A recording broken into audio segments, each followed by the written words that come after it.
Já, ég var að velta fyrir mér. Það er svo margir að spá í sko verki og það er verið að tala um, andlega og líkamlega líðan og Mm, heilbrigðiskerfið og já, alls konar hlutir sem eru í gangi. mhm, En við erum alltaf svo mikið að vinna með orkuna. mhm, Við erum að vinna með þessa orku sem að situr í líkamanum já, og stundum verður hún að meini. mhm, Og af hverju verðum við veik? Af hverju erum við veik fyrir á einhverjum ákveðnum stöðum? já, Hvað er það sem situr þar? mhm, Og við höfum svolítið verið að skoða þetta í námskeiðunum okkar og svo náttúrulega líka bara í heiluninni og allir þeirri vinnu sem við höfum farið í gegnum eins og þetta, hver eru mynstrin okkar, hvaðan koma þau, mhm, e, hvaða sjúkdómar liggja í ættum og annað og mhm, hvers vegna. mhm, Og mér finnst þetta allt svo áhugavert. já. Og ég get nefnt bara nærtækt dæmi sjálfa mig. Ég talaði það hérna í einu vídeónu að síðasta sumar þá hafi ég dottið mikið í það að fara í mennska lífið mitt, þar sem ég vann og vann og vann og gaf mér ekki tíma til að tengja mig eða hlusta á, á eitthvað annað heldur en það jarðneska. Og það sem gerðist er að ég missti heyrnina. Mitt. Það bara lokaðist alveg á mér annað eyrað og næstu því alveg hitt eyrað. Mm. Og það fundust svo sem engar ástæður fyrir því annað að það var einhver vökvasöfnun og eitthvað svoleiðis en ég hef aldrei lent í þessu áður. Aldrei. Og svo þegar við fórum að vinna með þetta að þá kom í ljós að fékk ég þá það svar frá mínu leiðbeinendum að ég væri ekki að hlusta og eina sem þið gætu gert til að ná athygli minni væri að loka eyrunum á mér. Hún loka veraldlega eyrunum þannig að ég myndi hlusta á hin eyrun mín. Já. Og þegar ég fór að gefa mig tíma til að fara í tengingu og hlusta betur að þá hvarf þetta eyrnamein. Þannig að þetta er nú kannski gott dæmi bara Já, þetta er svo hvernig orkan ótrúlega getur unnið áhugavert. sko. Já, ég fæ einmitt stundum byrjun á augnsýkingu, Já. greint með einhvern sjálfsofnæmissjúkdóm sem að ég átti að taka mikið af sýklalyfjum við en ég ákvað bara að taka þetta hina leiðina. Mm. Og ég veit alltaf að ef þetta er að byrja þá er það eitthvað sem ég er ekki að skoða, ekki að horfa á réttu sjónarhorni. Þannig að þá er bara að fara að grafa.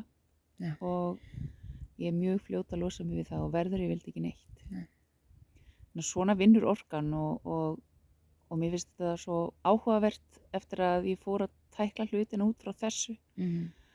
Og svo er kannski eitthvað sem situr lengur eins og bara mér er illt í olnbogunum. Ég veit svo sem alveg af hverju það er eða af hverju mér verður illt þarna á hinum staðnum. Ég á góða bók sem ég fer í eftir Louise Hay og hugleiði jafnvel inn á það. Svo þá veit ég hvað ég þarf að vinna. Mhm. Og ég held að sé bara áhugavert fyrir okkur öll að skoða, það fara kannski í smá rannsóknarvinnu ef að við erum með eitthvað svona sem poppar upp án útskýringa af og til að fara að skoða okkur hvað er í gangi í líf okkar, hvað er í svona ytri aðstæðum eða innri aðstæðum, hvernig er tilfinningarlífið mitt statt já, og skoða bara er ég að endurtaka eitthvað munstur sem verður til þess að orkan sest þarna fyrir og veldur þessum einkennum. Við erum nefnilega ótrúlega góði að taka með okkur þessi munstur og jafnvel tilfinningar og það er alltaf búið að sýna fram á það að við getum tekið með okkur áföll 7 kynslóðir Já. sem að, já, Áföllin setjast í DNA-ið okkar yes. sem hefur verið sýnt fram á með vísindalegum hætti. Þannig að þetta er eitthvað sem við þurfum að heila og vinna og það er það bil allt hægt. Já. Þannig að það er bara að fara, leggjast aðeins í að skoða þessa hluti Mm. og vinna með það og þetta er svo áhugavert. Mér finnst þetta alveg rosalega áhugavert að taka þetta fyrir og skoða og hvað við getum í rauninni heilað ótrúlega mikið og leið og við heilum okkur og þá náttúrulega erum við líka að heila fram á við, börnin okkar og þeirra börn og svo framvegis. Mér finnst þetta svolítið eins og verið svona Indiana Jones í eigin lífi. Já.